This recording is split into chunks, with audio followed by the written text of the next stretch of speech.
चलिए, good morning everyone. Class को start करते हैं।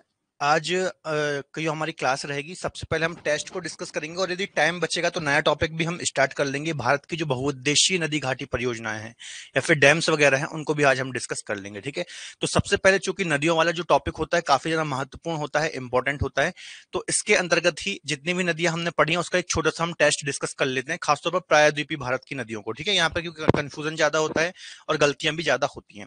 ठीक है, तो आपको आंसर देना है, यहाँ पर क्वेश्चन लिखा हुआ है। चलिए, ठीक है, गुड मॉर्निंग एवरीवन। क्लास को स्टार्ट करते हैं, जल्दी आंसर देते जाइए। देखिए, पहला क्वेश्चन है, इनमें से कौन सी नदी भ्रंश घाटी में प्रवाहित होती है, या फिर विच of these reverse flows in rift valley. ठीक है, रिफ्ट वैली में कौन सी नदी प्रवाहित होती है? कई बार, सैकड़ों बार मैंने अपने लेक्चर्स में बताया है। फटाफट आंसर देना है आपको, जल्दी से आंसर दीजिए इसका। क्या आंसर होगा? डी, ए और वी दोनों है ना। गुड्डू जी बोल रहे हैं डी। ठीक है, अनिल चौहान। अनिल चौहान, आपकी पहली क्लास है, थोड़ा सा कमेंट में बताइए। ठीक है, क्या आंसर हो जाएगा? देखिए, नर्मदा भी प्रवाहित होती है बच्चों, और ताप्ती भी प्रवाहित होती है। इसका आंसर हो जाएगा डी, ए और बी दोनों। दोनों नदियां ऐसी हैं जो वेस्ट की ओर, पश्चिम की ओर प्रवाहित होती हैं और रिफ्ट वैली में प्रवाहित होती हैं, भ्रंश घाटी में प्रवाहित होती हैं।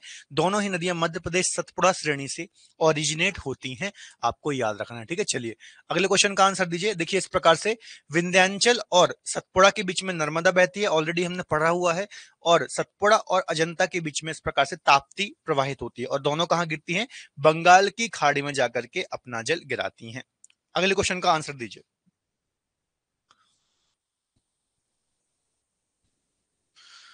अगला क्वेश्चन है, पढ़िए इसको, आंसर दीजिए। सभी के आंसर आने चाहिए।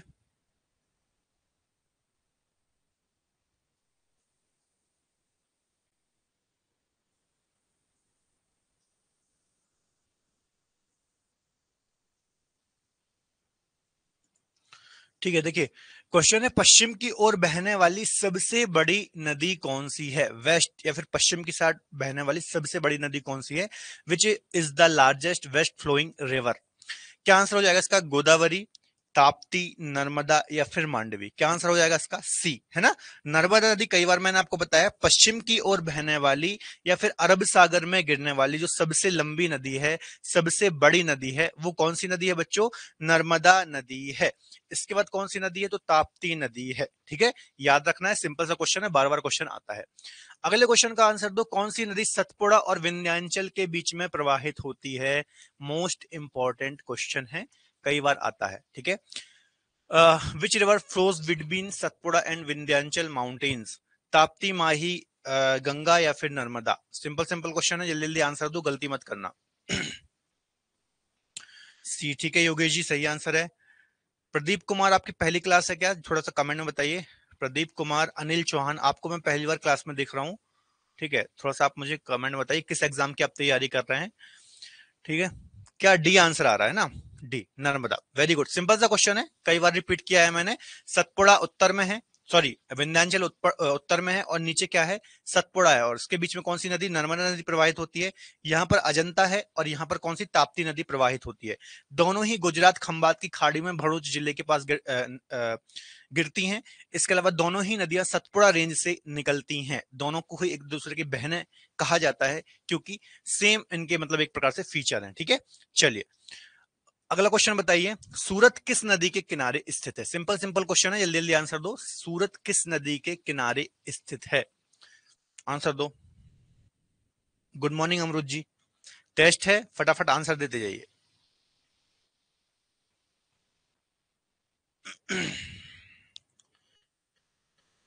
ठीक है, बी आंसर आ रहा है, योगेश, गुड्डू रॉय। ठीक है, बी आंसर है, सिंपल सा क्वेश्चन है। मैंने आपको बताया था, सूरत हो गया, बुरहानपुर हो गया, ये सभी, भुसावल हो गया, ये सब ताप्ती नदी के किनारे स्थित हैं। कहां पर है सूरत? तो गुजरात में स्थित है। ठीक है, ताप्ती नदी की बात की जाए तो बैतूल मुल्ताई सतपुड़ा रेंज से इसकी उत्पत्ति होती है। 724 किलोमीटर इसकी लगभग लंबाई है, और कहा? भड़ोच जिला गुजरात के पास खंबात की खाड़ी में अपना जल गिराती है। इसके अलावा सतपुड़ा और अजंता के बीच में प्रवाहित होती है।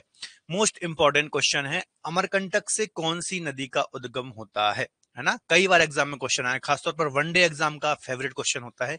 सतपुड़ा सॉरी, अमरकंटक से कौन कौन सी नदियों का उद्गम होता है? ठीक है, बताओ जल्दी से। नर्मदा, सोन, ताप्ती, ए और बी दोनों, जल्दी बताओ। सभी के आंसर आने चाहिए, सिंपल सा क्वेश्चन है।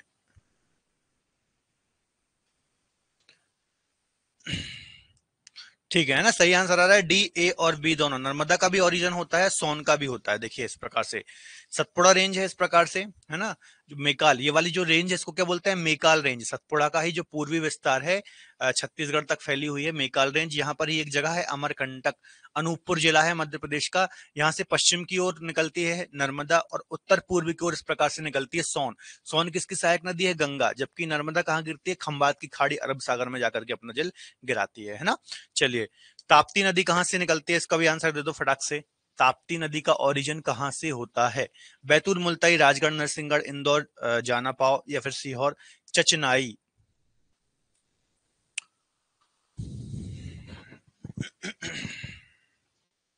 फटाक से आंसर दो। ठीक है, वेरी गुड, है ना। सभी के आंसर आना चाहिए फटाफट। कोई बहुत ज्यादा टफ नहीं, बिल्कुल सिंपल सिंपल बेसिक क्वेश्चन है जो एग्जाम में आते हैं, है ना। अभी ज्यादा टफ क्वेश्चन आपको नहीं करा रहा हूं। बैतूल मुल्ताई, बैतूल जिला है, मुल्ताई एक तहसील है मध्य प्रदेश की। और यहाँ पर ही जो सतपुड़ा रेंज है, सतपुड़ा रेंज से ही इसका ओरिजिन होता है। कौन सी? ताप्ती नदी, जो कि अरब सागर में गिरने वाली है, फिर पश्चिम की ओर बहने वाली दूसरी सबसे महत्वपूर्ण नदी है। देखिए ये बैतूल मुल्ताई है, सतपुड़ा रेंज है ना, यहाँ से इस प्रकार से ताप्ती निकल रही है। किस किस के बीच में? सतपुड़ा और अजंता श्रेणी के मध्य में। 3 राज्यों में बहती है, मध्य प्रदेश, महाराष्ट्र और गुजरात। और यहाँ गिरती है भड़ोज जिले, खंबात की खाड़ी में जाकर के अपना जल गिराती है। ठीक है, अगला क्वेश्चन है, पश्चिम की ओर भ्रंश घाटी में बहने वाली नदी कौन सी है? तो ये तो रिपीट हो गया क्वेश्चन, अगला क्वेश्चन देख लेते हैं। ठीक है, इनमें से कौन सी नदी खंबात की खाड़ी में गिरती है? देखिए, इनमें से कौन सी नदी खंबात की खाड़ी में गिरती है? आंसर दो इसका। ताप्ती, माही, नर्मदा। ताप्ती, माही, नर्मदा या फिर उपरोक्त सभी, है ना।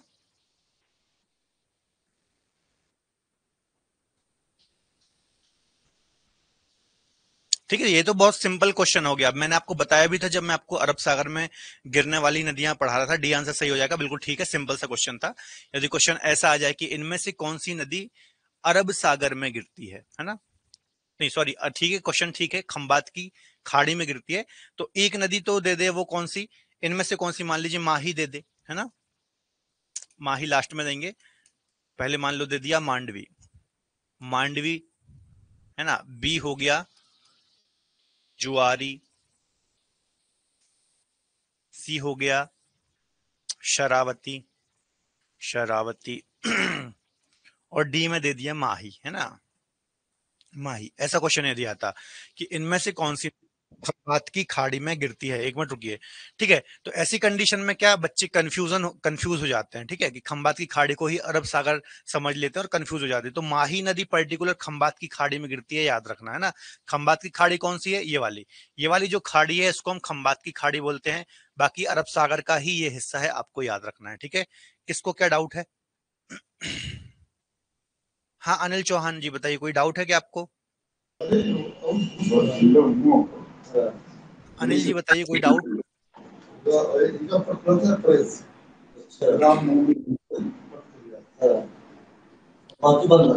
चलो, शायद गलती से प्रेस हो गया है, कोई दिक्कत नहीं। चलो आंसर दो इसका। अरब सागर में गिरने वाली अधिकतम नदियां क्या बनाती हैं? ठीक है, अरब सागर, अरेबियन सी में गिरने वाली नदियां किस का निर्माण करती हैं? डेल्टा बनाती हैं, एस्चुरी बनाती हैं, या फिर डेल्टा और एस्चुरी दोनों बनाती हैं, या फिर इनमें से कुछ नहीं बनाती? बताओ जल्दी से। अरब सागर, अरब सागर मतलब ये वाला हिस्सा, ये वाला हिस्सा, है ना। यहाँ पर जो नदियां गिरती हैं क्या बनाती हैं? ठीक है, सिंपल सा क्वेश्चन है, 100 बार रिपीट किया है। ठीक है, देखिए ये चीजें आपको बच्चों इजी इसलिए लग रही हैं क्योंकि हमने बार बार रिवीजन कर करके इनको रट लिया है। बाकी ये भी ऐसे क्वेश्चन है कि बच्चे यदि अच्छे से कंसेप्ट के साथ नहीं पढ़ते तो यहाँ पर भी दिक्कत हो जाती है ना। तो ऐसे ही क्वेश्चन एग्जाम में मिलेंगे, कुछ बहुत अलग क्वेश्चन आपको नहीं मिलेंगे। ऐश्वर्य बनाती है ना, ऐश्वर्य, या फिर हिंदी में इसको हम बोलते हैं ज्वार नदमुख, ज्वार नदमुख हिंदी में बोलते हैं, या फिर ऐश्वर्य बोलते हैं, है ना। अरब सागर में जो गिरती है नदियां, ये क्या बनाती हैं, ऐश्वर्य। और जो यहाँ गिरती हैं वो नदियां क्या बनाती हैं, डेल्टा का निर्माण करती हैं। देखिए कुछ इस प्रकार से ये ऐश्वर्य होती है, डायरेक्ट नदियां जाती हैं और समुद्र में अपना जल गिराती हैं। जो भी अवसाद होते हैं, जो अपने साथ वो सेडिमेंट्स लाती हैं, उनका डिपोजिशन वो समुद्र के अंदर ही कर देती हैं, क्योंकि उनका वेग मुहाने पर काफी ज्यादा होता है, कम नहीं होता। जबकि डेल्टा में क्या होता है, नदी अपने मुहाने पर स्लो हो जाती है और अपने अवसादों को यहाँ पर ही छोड़ती है और कुछ इस प्रकार की आकृति बनाती है, इस प्रकार की, है ना। इसको हम बोलते हैं डेल्टा। ठीक है, तो ये याद रखना है। दोस्तों मैं पिछले 8 वर्षों से ज्योग्राफी पढ़ा रहा हूं और पिछले कई वर्षों के डिफरेंट एग्जाम पेपर्स को एनालाइज करने के बाद मुझे यह समझ में आया है कि सही प्रिपरेशन के लिए आपको इंपॉर्टेंट एमसीक्यूज पीवाईक्यूज की आवश्यकता होती है, क्योंकि अल्टीमेटली हमें फाइनल एग्जाम में एमसीक्यूज ही फेस करने हैं। तो इसी को ध्यान में रखते हुए हमने ज्योग्राफी के टॉप 1000 एमसीक्यूज पीवाईक्यूज का एक सेट तैयार किया है, जो कि किसी भी कॉम्पिटेटिव एग्जाम के लिए काफी महत्वपूर्ण है। तो आज ही क्रेजी जीके ट्रिक की एप्लीकेशन में जाकर के आप इस कोर्स को अवेल कर सकते हैं। साथ ही डिस्क्रिप्शन में लिंक दी हुई है, तो लिंक के थ्रू भी आप कोर्स को अवेल कर सकते हैं। धन्यवाद। चलिए अगला क्वेश्चन बताइए जरा, इनमें से कौन सी नदी अरब सागर में गिरती है। Which of these rivers falls into the Arabian Sea? है ना, अरब सागर में कौन सी नदी गिरती है, जल्दी से बताओ। मांडवी, शरावती, ताप्ती, ब्राह्मणी, या फिर महानदी। आंसर दो।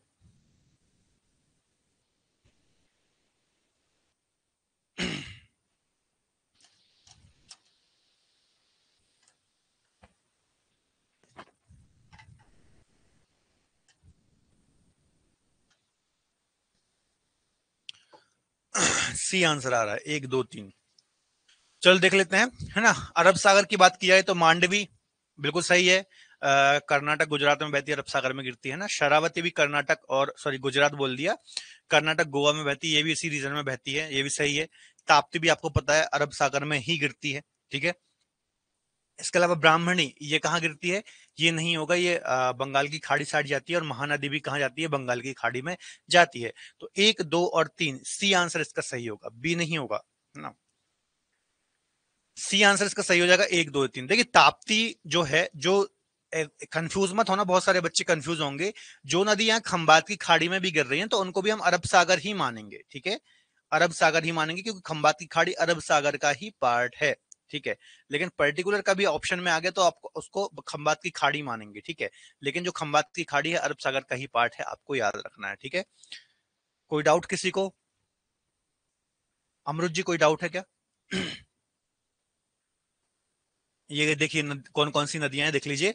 नर्मदा हो गई, ताप्ती हो गई, यहाँ से लूनी आती है, लूनी लेकिन यहाँ कच्चे के रण में ही समाप्त हो जाती है। साबरमती आती है, माही आती है, मांडवी ज्वारी आती है, और ये शरावती आती है, पेरियार वगैरह आती है, भरतपुर आती है। ये सभी नदी कहाँ गिरती हैं, यहाँ पे गिरती हैं, और क्या बनाती हैं, ज्वार नदमुख का निर्माण करती हैं। प्रीवियस ईयर क्वेश्चन भी बोल सकते हैं, क्योंकि ये ऐसे क्वेश्चन हैं जहां से एग्जाम में बार बार क्वेश्चंस आते हैं, है ना, अलग अलग एग्जाम्स में आते हैं। और जहां से क्वेश्चन आते हैं, जहां पर बच्चे फंसते हैं, उसी टाइप के क्वेश्चन मैंने यहां पर लिए हैं। ठीक है, हाँ एग्जाम में आए हैं, कहीं ना कहीं किसी ना किसी एग्जाम में आए हुए क्वेश्चन है ये। ठीक है, अगला क्वेश्चन बताइए, इनमें से कौन सी नदी अंतः स्थलीय अपवाह तंत्र का निर्माण करती है ना। इनलैंड ड्रेनेज सिस्टम बोलते हैं, inland drainage system. Which of the following reverse forms the inland drainage system. बताओ, लूनी, ताप्ती, माही, पेरियार। सिंपल सा क्वेश्चन है, क्या आंसर होगा, ए, है ना। लूनी नदी कहां से निकलती है बच्चों, अरावली श्रेणी पुष्कर वैली से इसका ओरिजिन होता है। ठीक है, राजस्थान में प्रवाहित होती है, राजस्थान के बाद गुजरात जाती है और बीच में ही समाप्त हो जाती है। कोई भी ऐसी नदी, लूनी हो या फिर कोई अन्य नदी भी हो, यदि वो किसी कहीं से ओरिजिनेट हो रही है ना, और यहाँ पर मान लो समुद्र है या फिर कुछ भी है, सी है, झील है, कुछ भी है, वहां पहुंचने से पहले ही यहाँ पर समाप्त हो गई, है ना, जल की कमी के कारण या फिर किसी और रीजन से, तो इसको हम क्या बोलेंगे, अंतः स्थलीय अपवाह तंत्र वाली नदी, मतलब बीच में ही ये समाप्त हो रही है। इडुक्की डैम किस नदी पर स्थित है? हालांकि हमने अभी डैम नहीं पढ़े हैं, लेकिन फिर भी हमने डिस्कस किया था। इडुक्की डैम, पेरियार, भरतपुजा, शरावती, ब्राह्मणी, जल्दी से बताओ। इडुक्की परियोजना, इडुक्की डैम बोल लीजिए, कुछ भी बोल लीजिए। वेरी गुड योगेश जी, फटाफट सबके आंसर आने चाहिए, है ना, जितने भी बच्चे लाइव हैं।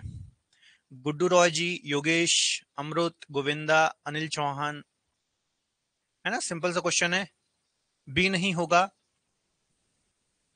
ए ही सही आंसर होगा, है ना।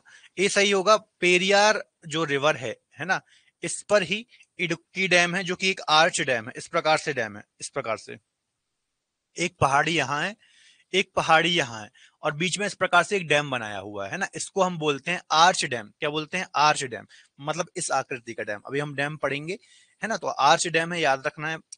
आर्च डैम का एग्जाम्पल है, पेरियार नदी पर इडुक्की डैम बनाया गया है, केरल राज्य के अंतर्गत ये आता है।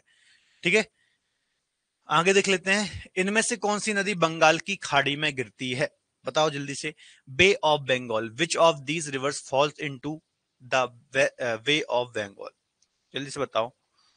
स्वर्णरेखा, महानदी, मांडवी, गोदावरी, माही।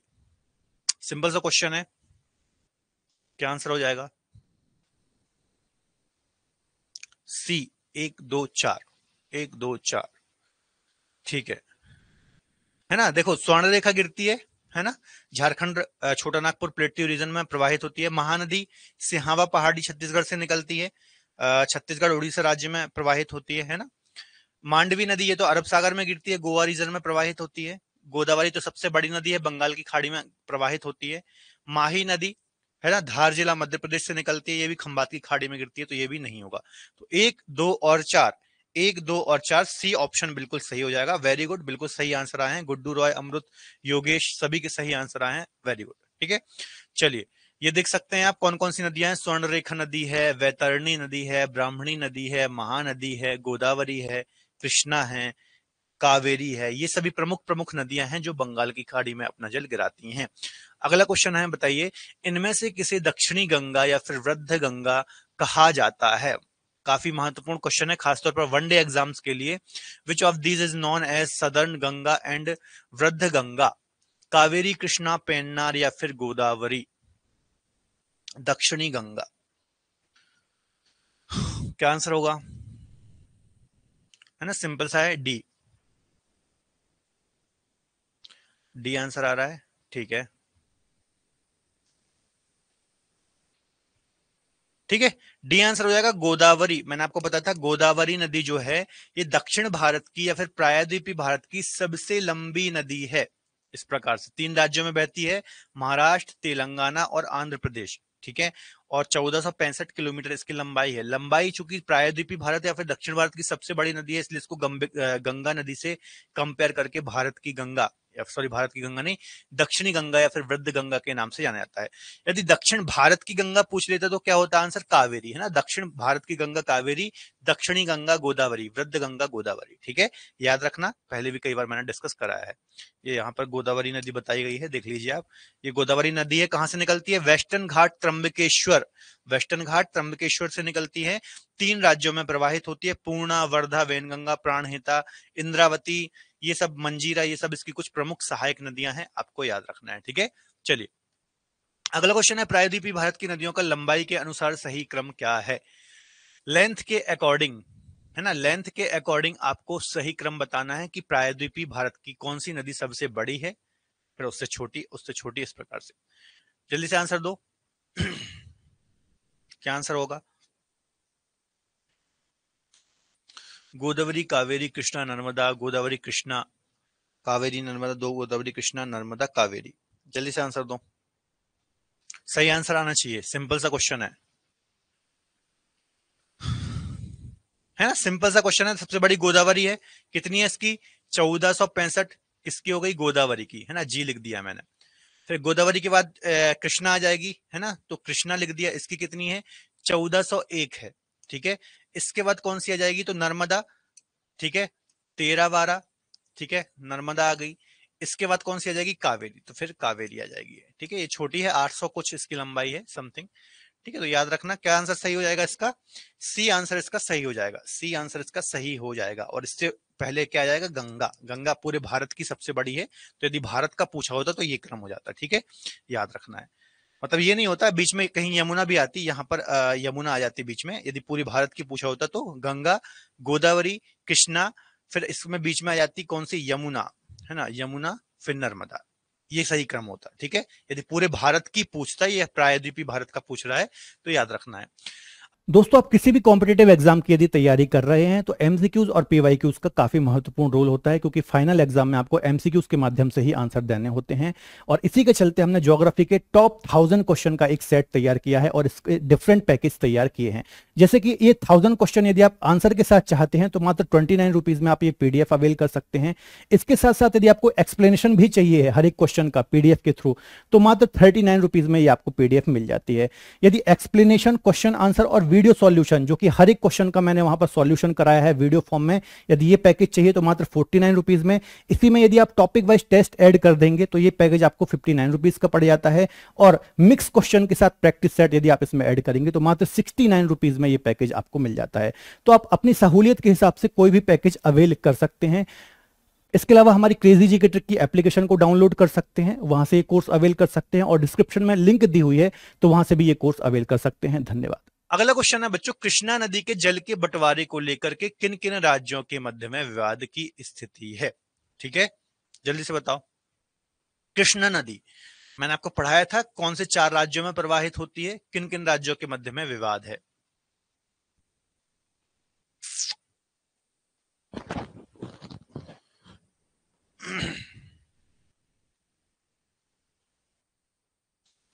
सी, महाराष्ट्र, तेलंगाना, कर्नाटक, तमिलनाडु।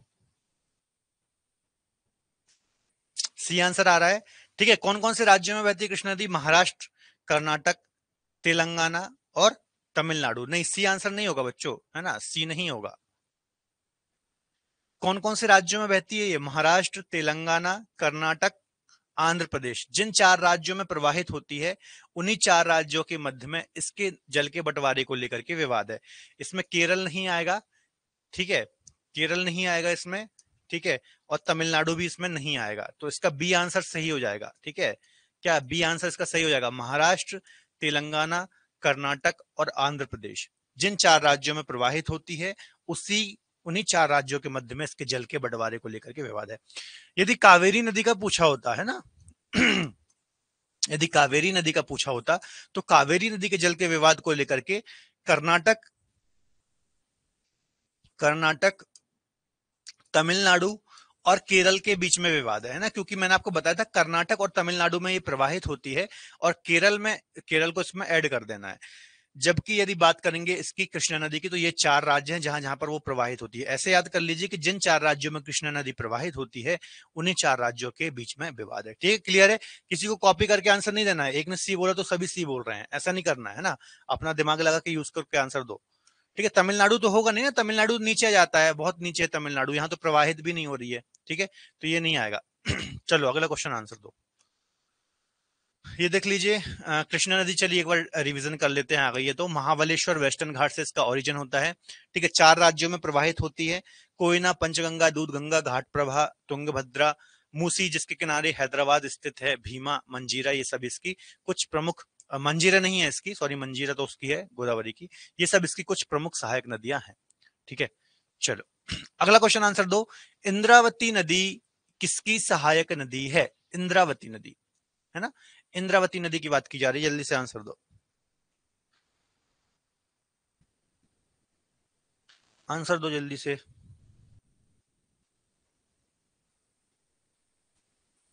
अनिल चौहान जी, आप भी आंसर दीजिए, है ना। देखिए, आप क्या पहले क्लास अटेंड नहीं किए हैं क्या आपने। इसके अलावा गोविंदा, गोविंदा जी आपके आंसर आ रहे हैं, आप भी रेगुलर आंसर दीजिए। गोविंदा जी के भी कम आंसर आ रहे हैं। सभी बच्चों को आंसर देना है, यदि गलती भी होती है कोई दिक्कत नहीं है ना। ऐसा नहीं है कि कुछ मैं आपको डांट दूंगा या कुछ सजा मिल जाएगी आपको, बस आंसर देने हैं आपको, है ना। इंद्रावती नदी किसकी सहायक नदी है, सिंपल सा क्वेश्चन है और इंपॉर्टेंट क्वेश्चन है, गोदावरी की। गोदावरी की सहायक नदी मैंने आपको बताया था, उड़ीसा, छत्तीसगढ़, महाराष्ट्र, तेलंगाना इन 4 राज्यों में प्रवाहित होती है और महाराष्ट्र तेलंगाना के बॉर्डर के पास आकर के किसमें मिलती है? गोदावरी में मिलती है, मैंने आपको बताया था। ठीक है, ये देखिए इंद्रावती इसकी सहायक नदी है ना, ये गोदावरी नदी है। ठीक है, इसके बारे में मैंने आपको डिस्कस कराया था। कावेरी नदी का ओरिजिन कहां से होता है? कावेरी नदी का ओरिजिन बताओ जल्दी से, आंसर दो। कावेरी नदी इंपॉर्टेंट नदी है, कृष्णा, कावेरी, गोदावरी, महानदी, बहुत इंपॉर्टेंट नदियां हैं, बहुत क्वेश्चन बनते हैं एग्जाम में इनसे। सिंपल सा क्वेश्चन है ना। वेस्टर्न घाट ब्रह्मगिरी की पहाड़ियां, वेरी गुड, ये आंसर आ रहा है। ब्रह्मगिरी की जो पहाड़ियां हैं वेस्टर्न घाट है ना, यहां से इसका ओरिजिन होता है, कर्नाटक राज्य से, आपको मैंने बताया था। त्र्यंबकेश्वर से कौन सी नदी निकलती है? गोदावरी। गोदावरी नदी का ओरिजिन कहां से होता है? त्र्यंबकेश्वर से होता है। महाबलेश्वर से किसका होता है? कृष्णा नदी का ओरिजिन महाबलेश्वर से होता है। और नीलगिरी तो एक पर्वत है, आपको पता है, केरल, तमिलनाडु और कर्नाटक के बीच में है ना। इसकी सबसे ऊंची चोटी कौन सी है? डोडा वेट्टा। डोडा वेट्टा जो कि दक्षिण भारत की दूसरी सबसे ऊंची चोटी है, नीलगिरी की सबसे ऊंची चोटी है, यहां पर ही स्थित है। ठीक है, ये देखिए ब्रह्मगिरी की पहाड़ी से निकलती है, कर्नाटक राज्य से। कर्नाटक और तमिलनाडु 2 राज्यों में प्रवाहित होती है। इसके अलावा इसकी विशेषता क्या है? इसे दक्षिण भारत की गंगा कहा जाता है। दक्षिण भारत की गंगा इसको कहा जाता है। काफी महत्वपूर्ण और पवित्र मानी जाती है। किसको क्या डाउट हो गया भैया? हाँ अनिल जी बताइए। अनिल चौहान कोई डाउट है?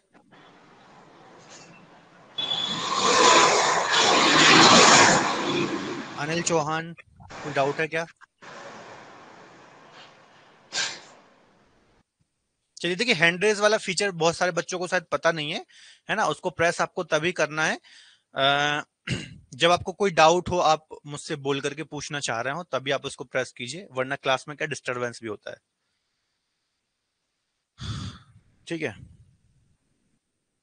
क्या साउथ की गंगा भी बोलते हैं, है ना। दक्षिण भारत की गंगा कावेरी को बोलते हैं, दक्षिणी गंगा गोदावरी को बोलते हैं। थोड़ा सा इंग्लिश में देख लेना क्या बोलते हैं, इंग्लिश में क्या डिफरेंस है ना, इंग्लिश में कैसे बोलते हैं वो आप थोड़ा सा देख लेना, सर्च कर लेना। बाकी ऐसे आप याद कर सकते हैं, देखिए मैं बता देता हूं। दक्षिण भारत की गंगा, दक्षिण भारत की गंगा, कितना लंबा नाम है ना, इतना लंबा नाम है ना। तो इसमें छोटी वाली नदी आएगी कावेरी, है ना। कावेरी सिर्फ 3 अक्षर का नाम है और इसके अलावा लंबाई में भी छोटी है।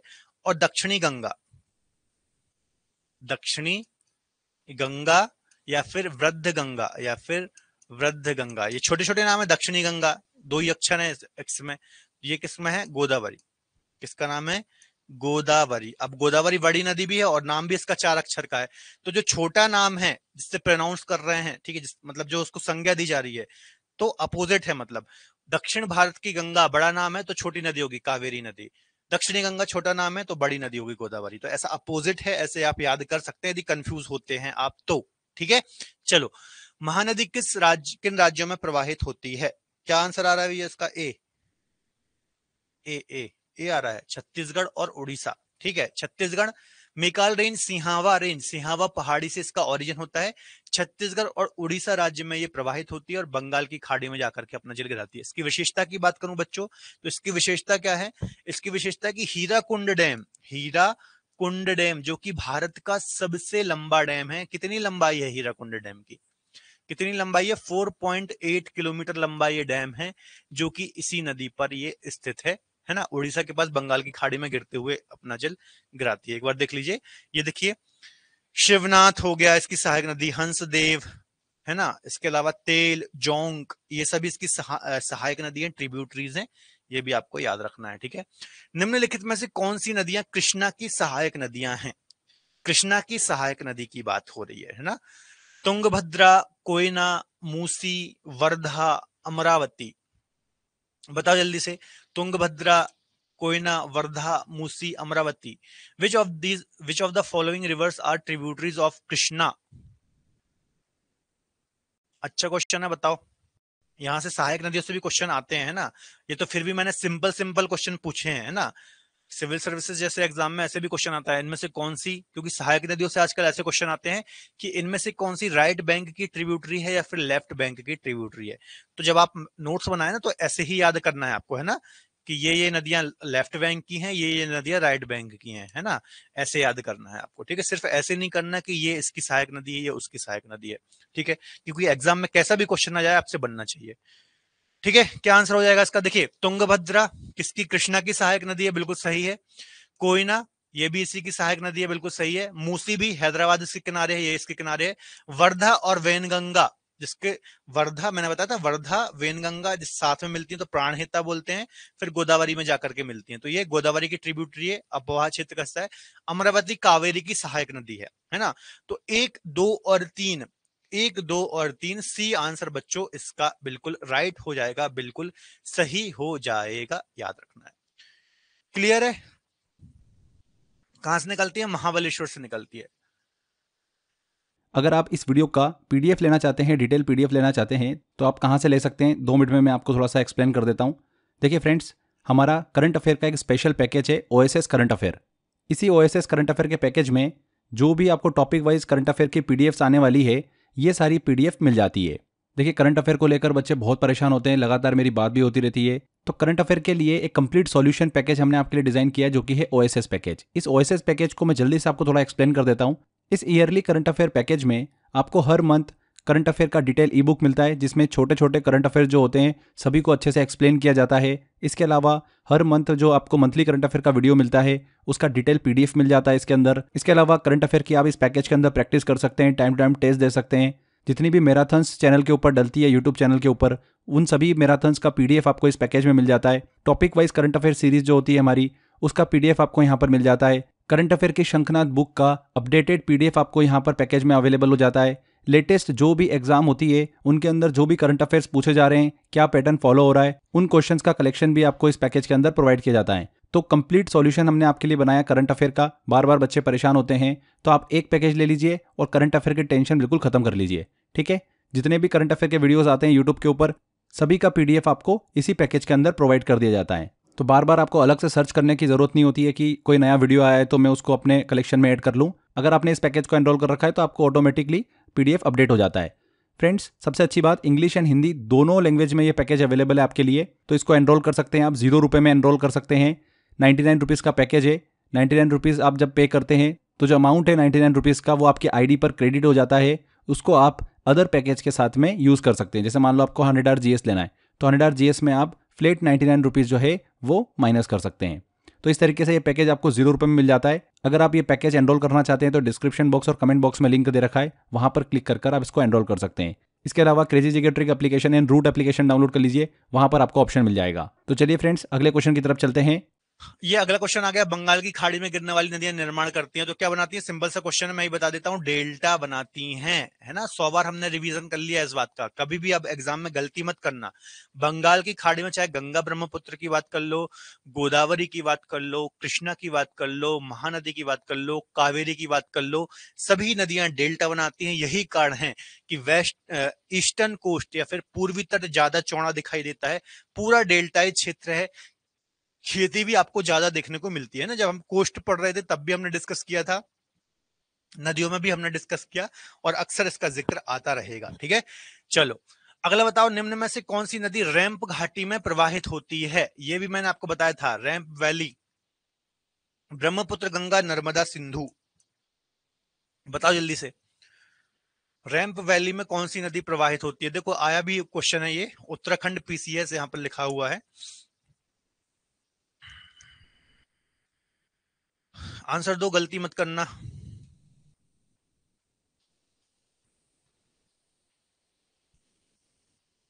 सी नहीं होगा बच्चों, रैंप। देखो पूरी क्लासेस अटेंड नहीं की ना आपने योगेश जी, मुझे यहां से समझ में आ रहा है कि आपने मेरा ब्रह्मपुत्र नदी वाला लेक्चर नहीं देखा है ना।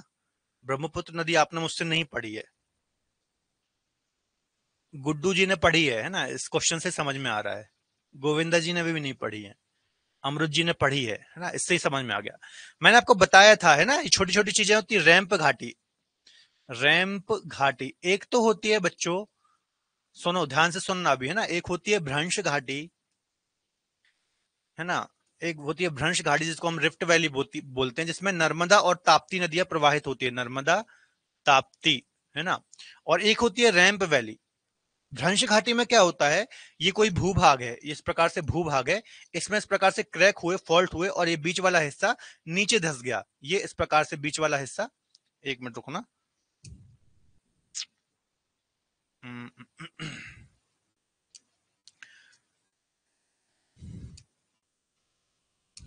ये इसका बीच वाला जो हिस्सा है ये नीचे धस गया, तो कुछ इस प्रकार की संरचना बन गई, ये इस प्रकार की कुछ संरचना बन गई, है ना, इस प्रकार की, ये हिस्सा नीचे धस गया, ठीक है, ये इस प्रकार से नीचे धस गया, तो इसको हम क्या बोलेंगे, रिफ्ट वैली। तो इसमें क्या हुआ है, बीच वाला हिस्सा नीचे धसा है, इसको हम बोलेंगे भ्रंश घाटी। अब क्या हो, यदि कोई क्षेत्र हो, है ना, कोई इस प्रकार का क्षेत्र हो और इसके किनारे ऊपर उठे हो, है ना, किनारे ऊपर उठे हो, तो भी कुछ इस प्रकार की ही संरचना बनेगी। लेकिन यहां पर हुआ क्या है, किनारे ऊपर उठे हुए हैं, है ना, बीच वाला हिस्सा ज्यों का त्यों है, किनारे ऊपर उठ गए हैं, तो इसको हम बोलते हैं रैंप वैली। एक दूसरे के अपोजिट आप बोल सकते हैं। तो इस रैंप वैली में मैंने आपको बताया था, सादिया से धुबरी के मध्य में, असम राज्य में सादिया से धुबरी के बीच में जो ब्रह्मपुत्र नदी है, ये रैंप घाटी में प्रवाहित होती है। इसके उत्तर में आपको हिमालय देखने को मिलेगा और दक्षिण में आपको मेघालय प्लेट्यू देखने को मिलता है, ठीक है। तो रैंप घाटी में कौन सी, ब्रह्मपुत्र नदी प्रवाहित होती है, याद रखना है, ठीक है। इसलिए बोलता हूं सारे लेक्चर आपको ध्यान से पढ़ना है, लाइव आके पढ़ना है, ठीक है।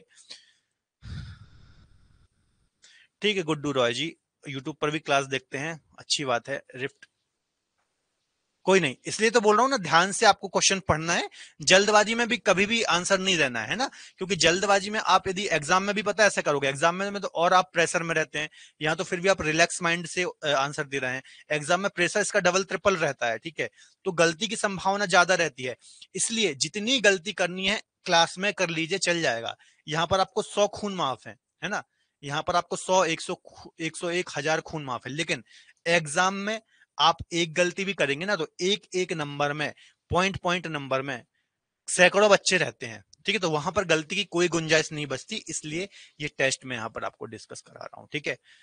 ठीक है, बिटवीन हिमालय और सिलांगो प्लेट्यू, ये प्लेट टेक्टोनिक गतिविधियों के कारण, जैसे कि आप देखेंगे, मैंने बताया उत्तर में हिमालयी क्षेत्र है ना, उठा हुआ क्षेत्र है, नीचे शिलोंग का पठार क्षेत्र है, तो पठारी क्षेत्र, पर्वतीय क्षेत्र ऊपर ही होता है, ठीक है, तो उठा हुआ ही है ना, हिमालय तो बना ही है ना, ऐसा तो है नहीं है कि अपने आप कुछ हो गया, वो तो धीरे धीरे उसकी संरचना बनी ही है, उसमें वलन हुआ ही है, ठीक है। और बीच में कौन सी नदी बहती है, बीच में ब्रह्मपुत्र नदी बहती है। बाकी प्लेट टेक्टोनिक वाले गतिविधि जब हम पढ़ेंगे टॉपिक, तो वहां पर हम और डिटेल में पढ़ेंगे कि ये सारी चीजें कैसे होती हैं, भ्रंश कैसे बनते हैं, है ना, रिफ्ट वगैरह कैसे बनते हैं, ये सब हम बाद में डिस्कस करेंगे।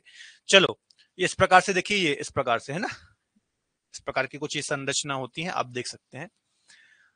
अगला क्वेश्चन है, ब्रह्मपुत्र नदी किन देशों में बहती है, तो ये वाला क्वेश्चन तो हटाइए, मत जाने दीजिए, सिंपल सा क्वेश्चन है।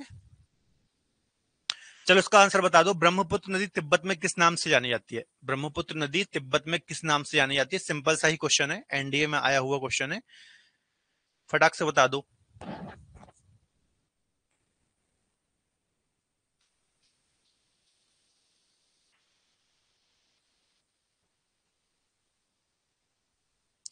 ठीक है, क्या बोलते हैं, यारलुंग सांगपो के नाम से जाना जाता है ब्रह्मपुत्र को तिब्बत में। इसके अलावा जब अरुणाचल प्रदेश में आती है तो इसको हम क्या बोलते हैं, दिहांग, दिहांग गौरजी भी बनाती है और दिहांग नाम से भी जानते हैं। असम राज्य में जब आती है तो इसको हम ब्रह्मपुत्र नाम से जानते हैं, ठीक है, ब्रह्मपुत्र। जब इसमें लोहित वगैरह नदी आकर के मिल जाती हैं तो इसको हम ब्रह्मपुत्र नाम से जानते हैं। भारत में भी ब्रह्मपुत्र नाम से ही इसको जानते हैं, विश्व स्तर पर भी इसको ब्रह्मपुत्र नाम से ही जाना जाता है। जब ये बांग्लादेश में पहुंचती है तो इसको जमुना नाम से जानते हैं, क्या, जमुना नाम से जानते हैं। तो ये कुछ इसके नाम है, आपको याद रखना है, ठीक है। निम्नलिखित में से किस राज्य में ब्रह्मपुत्र नदी सबसे बड़ा नदी द्वीप बनाती है, मोस्ट इंपॉर्टेंट क्वेश्चन है ना। किस राज्य में माजुली ब्रह्मपुत्र नदी द्वीप बनाती है, जो कि सबसे बड़ा नदी द्वीप है, जल्दी से बताओ। अरुणाचल प्रदेश, असम, मेघालय, मणिपुर, बताओ। MPSI, Madhya Pradesh sub inspector 2016 में आया हुआ क्वेश्चन है। असम, सिंपल सा है ना। एक पासी घाट जगह है ना, असम में, क्या है, पासी घाट, है ना, पासी घाट नामक जगह के पास में, देखिए ब्रह्मपुत्र नदी कुछ इस प्रकार से बहती है ना, इस प्रकार से, इस प्रकार से कुछ, इस प्रकार से बहती है ना। तो इस कान से बहने के कारण क्या होता है बच्चों, बहुत सारे आइलैंड बनाती है बीच में, है ना, बहुत सारे आइलैंड मिलते हैं छोटे बड़े, जिसमें से सबसे प्रमुख आइलैंड जो है असम पासी घाट के पास कौन सा द्वीप है, माजुली द्वीप, है ना। कौन सा द्वीप है, माजुली आइलैंड या फिर माजुली द्वीप है, जो कि विश्व का, ध्यान से सुनना, इंडिया का नहीं, विश्व का, वर्ल्ड का सबसे बड़ा आइलैंड है, ठीक है, जो कि ब्रह्मपुत्र नदी के बीचों बीच है। अब इसका नाम चूंकि सबसे बड़ा है तो Guinness book of world record में इसका नाम भी दर्ज है। यहां पर लगभग 1 लाख पॉपुलेशन निवास करती है, तो बहुत ज्यादा पॉपुलेशन निवास करती है। असम सरकार ने इसको डिस्ट्रिक्ट भी घोषित किया है, जिला भी घोषित किया है, ठीक है। कैसा भी क्वेश्चन आ जाए आपसे बनना चाहिए। ये देख लीजिए यहां पर, है ना, यहाँ पे ये माजुली, ये यहाँ पे ये माजुली है, ठीक है। मैप में भी देख लीजिए, ये यहाँ पर माजुली आइलैंड है, ठीक है, ये असम राज्य है। यहाँ पर ये आप देख सकते हैं पूरी ब्रह्मपुत्र नदी है, ठीक है। ये वाला क्वेश्चन हो गया, हटाइए।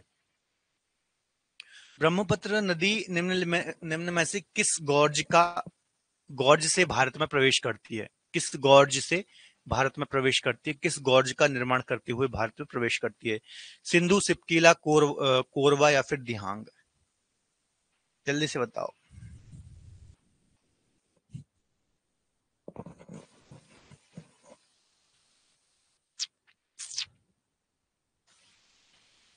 दिहांग गॉर्ज, है ना, दिहांग गॉर्ज बनाते हुए प्रवेश करती है।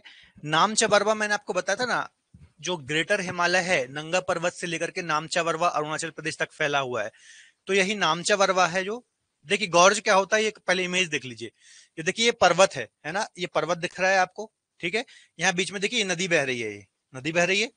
अब हुआ क्या होगा एक्चुअली, ये नदी तो करोड़ों वर्ष से प्रवाहित हो रही होगी ऐसे ही, ठीक है, लेकिन हिमालय का जब वलन हो रहा था तो इसके साइड में ये पर्वत का वलन होता रहा, ये इस प्रकार से, और नदी अपना रास्ता काटती रही। तो इसको ही हम बोलते हैं क्या, गॉर्ज। क्या बोलते हैं, गॉर्ज। कैनियन, और बड़ा रूप होता है उसको हम कैनियन बोलते हैं। वी आकार की घाटी होती है, यू आकार की घाटी होती है, ये सब इसी टाइप के होते हैं।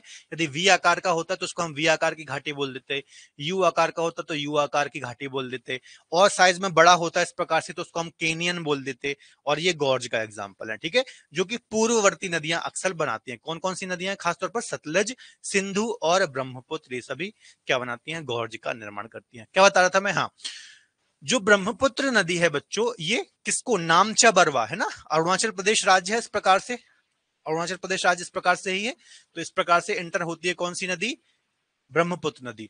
तो यहां पर जो रेंज है ना उसको हम बोलते हैं नामचा बरवा। नामचा बरवा श्रेणी है, मैंने आपको बताया था ना, ग्रेटर हिमालय में नंगा पर्वत से लेकर के नामचा बरवा तक ग्रेटर हिमालय इस प्रकार से फैला हुआ है, ठीक है। तो जो ये नामचा बरवा श्रेणी है, जो कि ग्रेटर हिमालय का ही हिस्सा है, इसको ही काटते हुए मतलब इस पर्वत को काट रही है, इस प्रकार से एंटर हो रही है इस भारत में, दिहांग गॉर्ज बनाते हुए भारत में प्रवेश करती है अरुणाचल प्रदेश राज्य से, ठीक है। तो एक पॉइंट ये भी याद रख लेना कि नामचा पर्वत श्रेणी को काटते हुए भारत में प्रवेश करती है।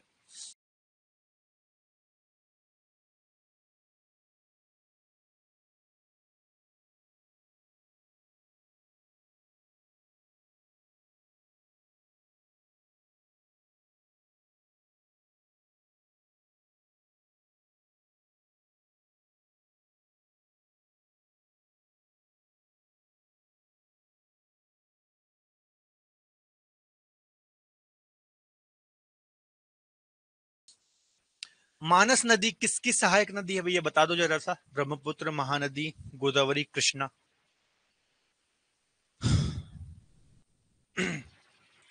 मजा आ रहा है टेस्ट में, एंजॉय कर रहा हो टेस्ट को, है ना, क्योंकि क्या टेस्ट देने में तभी मजा आता है जब आपकी बढ़िया तैयारी हो, अपना बढ़िया से पढ़ा हो, आपके कंसेप्ट क्लियर हो, है ना, और क्वेश्चन बन रहे हो, ठीक है। क्वेश्चन तो आपसे बन ही रहे हैं, ठीक है। सिंपल सा क्वेश्चन है, ब्रह्मपुत्र की सहायक नदी है मानस, है ना, मानस नेशनल पार्क भी है असम में, ठीक है, उसके ही किनारे से होकर के प्रवाहित होती है, या फिर इसी नेशनल पार्क से होकर के प्रवाहित होती है, ठीक है, क्लियर है।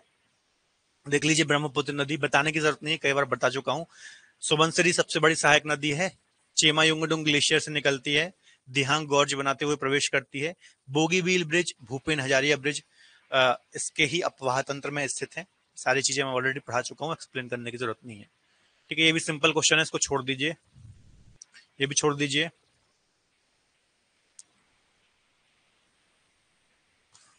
इनमें से कौन सी ब्रह्मपुत्र की सबसे बड़ी सहायक नदी है? तो सुबनसिरी है, अब भी मैंने आपको बता दिया। ठीक है,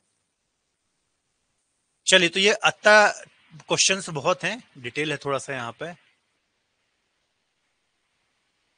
ये भी छोड़ दीजिए, कोई अच्छा सा क्वेश्चन मिल जाए।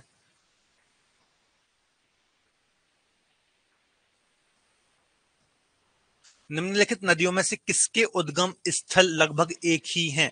बताओ। ब्रह्मपुत्र, गंगा, ताप्ती, ब्यास, ब्रह्मपुत्र, सिंधु, सिंधु और गंगा। बताओ इसका आंसर बताओ। निम्न में से किन नदियों के उद्गम स्थल लगभग एक ही हैं? बताओ बताओ जल्दी से।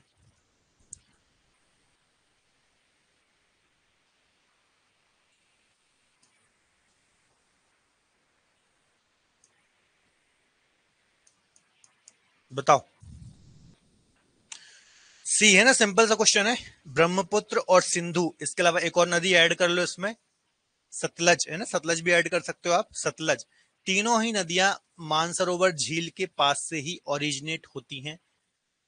अलग अलग ग्लेशियर से निकलती हैं, लेकिन आसपास का ही क्षेत्र है वो तिब्बत रीजन का, जहां से ये निकलती हैं। चलो ठीक है, बताओ, इतने क्वेश्चन बहुत हैं, नदियों का लगभग आपका रिवीजन हो गया। बाकी आप टेस्ट दे लेना, बहुत सारे एमसीक्यूज के सेशन आपको मेरे यूट्यूब पर भी मिल जाएंगे, हमारे क्रेजी जी के ट्रिक पे। बहुत सारे एसएससी के भी हम लोगों ने टेस्ट ले रखे हैं ज्योग्राफी के, आप दे लेना। बाकी बुक वगैरह को प्रेफर करके भी आप दे सकते हैं, है ना। और आपको रूट एप्लीकेशन पर भी इसके टेस्ट मिल जाएंगे। ठीक है, बताओ, और कोई दिक्कत है क्या? ज्योग्राफी समझ में आ रही है? थोड़ा सा आज हम बातचीत करते हैं, है ना। हैंड रेस करके आप बात भी कर सकते हो मेरे से, कोई डाउट हो किसी भी प्रकार का, ज्योग्राफी पढ़ने में कोई दिक्कत तो नहीं आ रही है, और किसी सब्जेक्ट में कोई दिक्कत तो नहीं आ रही है, आप पूछ सकते हो, है ना। थोड़ा सा 5 मिनट बातचीत कर लेते हैं, आज इतना ही। मंडे से अपन नया टॉपिक स्टार्ट करेंगे। बताओ, कोई दिक्कत क्या?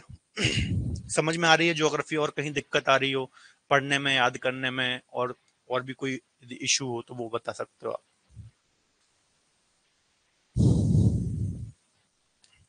क्लियर है? कल का क्लास, कल अपन ने क्या पढ़ा था? हाँ, कल का क्लास देखो, कल अपन ने बच्चों झीलें पढ़ी थी, झीलें और जलप्रपात पढ़े थे, है ना कल।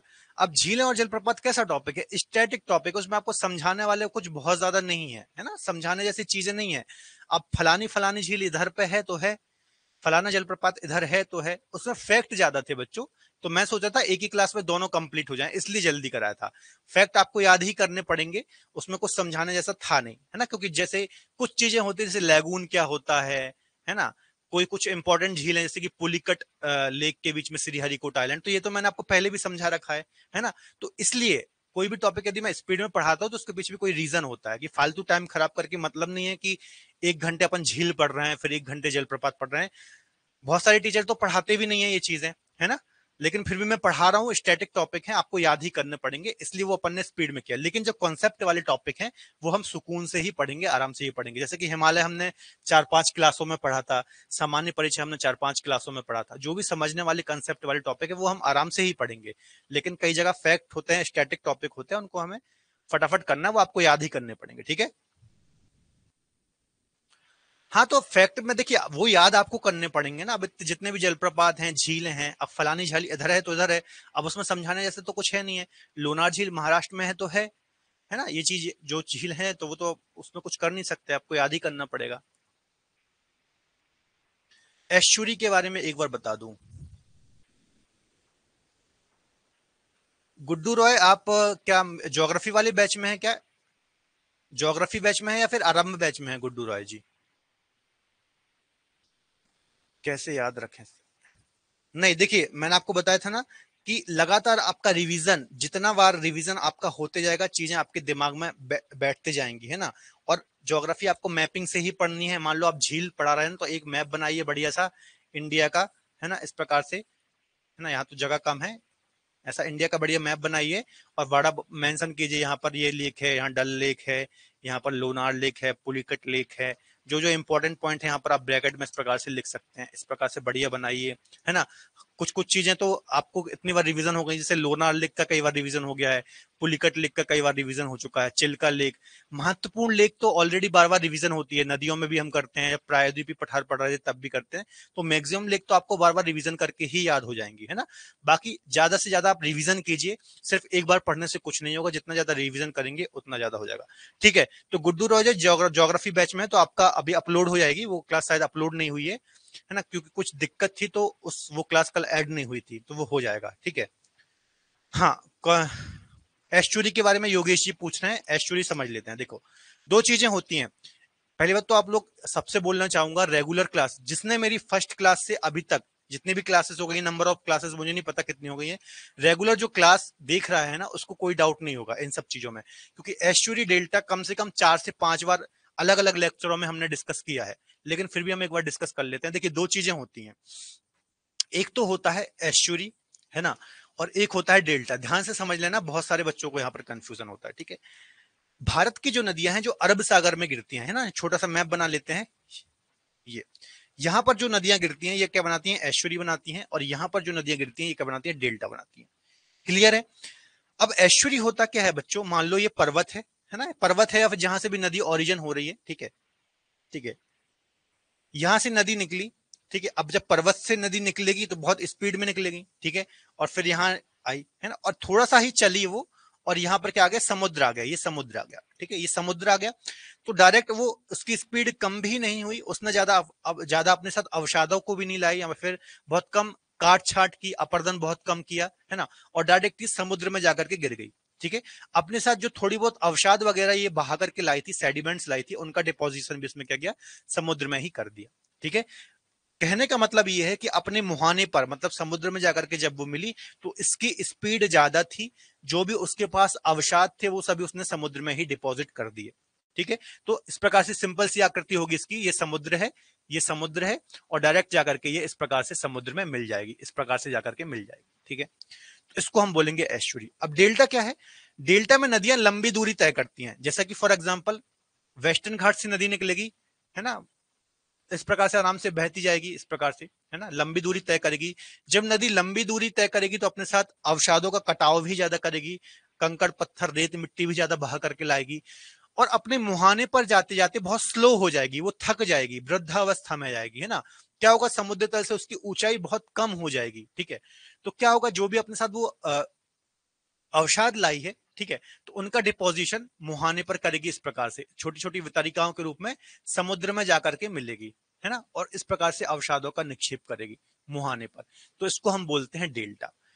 ठीक है, तो कुल मिला के इतना रखना, एस्चुरी में सारे सेडिमेंट समुद्र में डिपोजिशन करती हैं नदियां, और वेग उनका कम नहीं होता है। ठीक है, कुछ इस प्रकार की आकृति होती है, देख लीजिए जरा सा।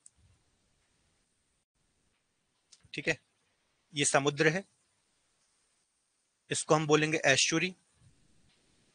ठीक है, अब ये हुआ क्या, वेग यहां पर नदियों का कम नहीं हुआ, और यहां पर नदी क्या हुई, इस प्रकार से छोटी छोटी वितरिकाओं में बट गई, क्योंकि स्पीड बहुत कम हो गई थी, वेग बहुत कम हो गया था, और अपने साथ लाए हुए अवसादों को यहां पर छोड़ दी गई, इस प्रकार से, है ना, और ये समुद्र है, मान लो ये समुद्र में जाकर के मिल गई।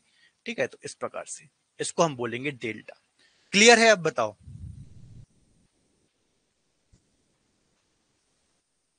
चलो मैं देख लूंगा गुड्डू राय जी, है ना, मैं अपलोड कर बोल दूंगा एक बार टीम से हमारी कि कौन कौन सी क्लासेस नहीं हुई हैं, तो वो सारी क्लासेस हो जाएंगी। यदि कोई भी दिक्कत हो तो आप लोग बोल दिया करो, है ना, बहुत सारी चीजें मुझे यहाँ पता नहीं होती है, कौन सी क्लास नहीं हुई है, आप कॉल कर लिया करो, या तो जो हमारा हेल्पलाइन नंबर है, सोनम मैम से आपकी बात हो जाएगी, तो वो आपकी क्वेरी वहां पर ही रिजोल्व हो जाएगी। आप वेट मत किया करो, कोई भी दिक्कत है तो आप फॉरवर्ड कर दिया करो आपकी दिक्कत को। ठीक है, समझ में आ गया ना योगेश जी। ठीक है, कोई भी डाउट नहीं रखना है, रेगुलर क्लास में आना है, जो भी डाउट है वो अपने क्लियर करते जाना है। चलिए ठीक है, और किसी को कोई डाउट है क्या?